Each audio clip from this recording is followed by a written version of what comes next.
Hi, I'm Stacy with WTI. Does your family love salads like I do? If they do, then you may want to consider going with this great salad spinner from Berthan. This salad spinner holds over 5.3 quarts, so it's a great generous size to be able to place all of your lettuce in. One thing that I really like is that this bowl is so big you could actually just make your whole salad in it when you're done. The salad spinner feels very durable and well constructed. I did opt for the plastic bowl version, but they do have a stainless steel one as well. I love the clear plastic because I can see the machine cleaning my lettuce and making sure that it is nice and dry and ready and fresh.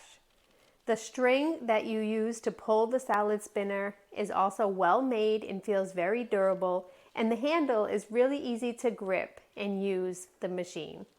It also has that great stop button that really brings everything to a halt whenever you are ready.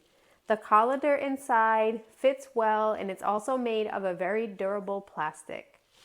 This salad spinner is so responsive and well made. I'm really confident that it's going to help me with all of my salads in the future. If you're looking for a great salad spinner, go with this one. You will be surely really happy that you found it, and that's my point of view.